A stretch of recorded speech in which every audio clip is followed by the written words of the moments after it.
Alors je dis à tous ceux qui ont des problèmes professionnels, tous ceux qui ont des problèmes pour joindre les deux bouts, tous ceux pour qui c'est difficile, tous ceux qui n'arrivent pas à payer les loyers, tous ceux qui n'arrivent pas à mener leurs enfants à l'hôpital, tous ceux qui vivent une famine, cet enseignement-là est le vôtre. Ton ciel est simplement fermé. Quelque chose a fermé le ciel. Mais Jésus-Christ t'a béni de la bénédiction numéro 10. Ça veut dire que tu as en toi la capacité de décanter la situation. Et c'est cette capacité-là que tu vas utiliser. Il faut que tu l'utilises. De la même manière, lorsqu'un homme est fécond, sa femme est féconde, ils ont la capacité d'avoir un enfant. Avoir un enfant dépend maintenant d'eux.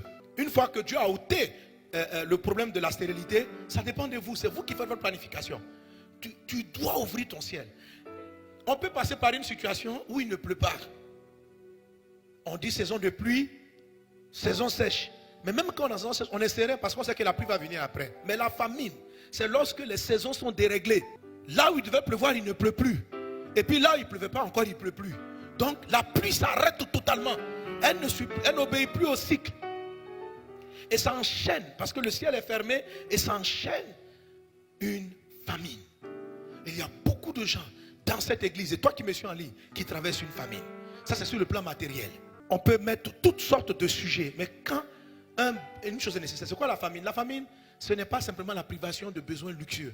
La famine, c'est la privation des besoins essentiels. Tu n'arrives pas à manger. Manger, ce n'est pas un luxe. Manger, c'est un droit fondamental. C'est quelque chose de fondamental que Dieu t'a donné à la création. Est-ce qu'on est ensemble? Mais quand le ciel est fermé, il entraîne une cessation de ces choses-là. Dans un ciel fermé. Sur le plan émotionnel, l'homme ne vivra pas simplement de pain physique, mais l'homme vit aussi d'affection. L'homme vit aussi d'attention. Et ça, vous allez voir, là, je vais vous expliquer ça rapidement. Quand ton ciel, il y a au moins trois, la Bible présente trois manières dont le ciel peut être fermé. Il y a ce qu'il appelle le ciel de fer. Il y a ce qu'il appelle le ciel des reins. Et puis il y a ce qu'on appelle en général le ciel fermé. Dans tous ces trois cas-là, le ciel est fermé. Mais ce n'est pas la même cause. Ça veut dire que la façon dont tu vas utiliser la clé, si ton ciel est un ciel des reins,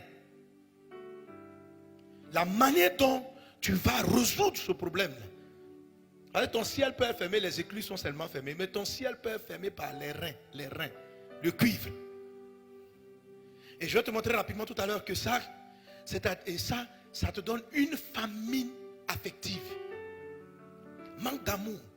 Tu viens avec ton mari, vous ne vous entendez pas, il n'y a pas l'amour. Pourquoi l'amour est indispensable, c'est la nourriture de l'âme. L'homme a besoin d'affection. Le corps physique se nourrit de pain, l'âme se nourrit de considération. Un monsieur dans sa famille, avec sa femme, une femme là et son mari, il ne se sent pas considéré, il ne se sent pas respecté. Il a une famine. Peut-être qu'il mange, peut-être que tu as une maison, mais ton âme ne se nourrit pas. C'est une famine. Après un certain moment, le ciel sur votre couple est fermé. C'est un ciel qu'on appelle un ciel des reins. Le ciel est fermé. Il n'y a pas d'amour. La nourriture de l'âme fait défaut. Le respect, la considération. Je vous ai dit que l'âme se nourrit de la charge affective attachée aux paroles. Dans votre maison, c'est des blessures, c'est des souffrances. Ça, c'est pour les couples mariés.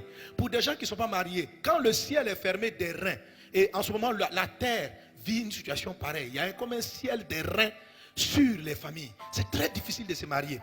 C'est très difficile de satisfaire la charge affective. Et quand même les gens rentrent dans le mariage, leur mariage est froid. La particularité de les reins, c'est que les reins est froid. C'est-à-dire des couples froids. Il y a des églises qui sont froides. Une église qui a un ciel d'airain sur elle est une église qui est froide. Quand vous arrivez là-bas, il n'y a pas de chaleur de vie. Tu fais ton culte, tu as envie de fuir. C'est-à-dire que quelqu'un qui t'a fini de dire, c'est quel culte ça? C'est-à-dire, on parle de Dieu, mais le culte est froid. Est-ce qu'on est ensemble? Il n'y a pas d'amour, il n'y a pas de partage, il n'y a pas un frère qu'on a envie de voir, il n'y a pas de chaleur. C'est une famine. Mais une famine d'affection, une famine d'attention, une famine de considération. Elle peut se manifester dans ta maison, dans ta famille, vis-à-vis des enfants. Un papa qui est là avec ses enfants, qui ne s'entendent pas. Tout est froid dans la maison. Votre maison, on dirait Robocop. Tu as rangé la maison. Il n'y a pas à manger là-bas. Papa n'écoute pas les enfants ne s'écoutent pas. Quand vous arrivez dans la maison, chaque enfant est sur son téléphone, papa est sur sa télé, maman est quelque part. Il n'y a pas de vie, il n'y a pas de vie. Il y a une nourriture qui manque dans votre couple. Il y a quelque chose, il y a un aliment qui n'est pas là. Il y a une famine. Il faut qu'elle s'arrête. Parce que ça va vous détruire. Ça ne va pas détruire votre corps physique parce que vous mangez votre repas, mais ça va détruire votre vie. Ça va détruire les enfants. Des enfants qui n'ont pas d'amour, qui ne connaissent pas l'amour, qu'est-ce qu'ils pourront donner? Qu'est-ce qu'ils pourront apporter à leur prochain foyer? Qu'est-ce que même ils donneront à leurs enfants? Et des systèmes comme Internet sont en train de créer des cieux, des reins. C'est-à-dire que les gens sont sur leur téléphone. Personne ne s'occupe de son ami. Tout le monde est... Bonjour, bonjour, bonjour, bonjour. Toi-même, tu viens même ton enfant. Tu touches ton enfant. Bonjour papa, bonne arrivée. Maman dit, viens manger. Ah, j'arrive. L'enfant ne vient pas. Famine affective. Famine de considération. Famine. Pourquoi? Le ciel est fermé. Le ciel est fermé. Et ça, c'est ce qu'on appelle un ciel terrain. Je vais te montrer les passages tout de suite. Est-ce qu'on est ensemble? Quelqu'un donne un bon amen. Quelqu'un donne un bon amen. Je déclare dans le nom de Jésus. Et je sais dans le nom de Jésus que ce mois d'octobre, quand Dieu dit qu'il va ouvrir ton ciel, ce n'est pas seulement une affaire d'argent. Je veux que tu comprennes ce qu'il va faire en fait. C'est que quand il va ouvrir le ciel, il descend dans ta situation affective. Il ouvre le ciel et puis il vient amener l'amour là où il n'y avait plus d'amour. Il vient amener la paix là où il n'y avait plus de paix. Il vient amener la joie là où il n'y avait plus de joie. Parce que vous êtes en famine de paix. Vous êtes en famine de joie. Vous êtes en famine de bonheur. Dieu ouvre le ciel. Il brise le ciel des reins et il descend dans ta maison pour apporter l'amour de Dieu. Que le ciel s'ouvre sur ta vie. Au nom de Jésus. Vous avez été édifié par cet enseignement et vous voulez en écouter d'autres du pasteur Mohamed Samedou? Abonnez-vous à ses pages Facebook, YouTube, Twitter et Instagram. Ou allez sur la page Facebook de Librairie d'Honneur où vous trouverez ses ouvrages et encore plus d'enseignements. Que Dieu vous bénisse.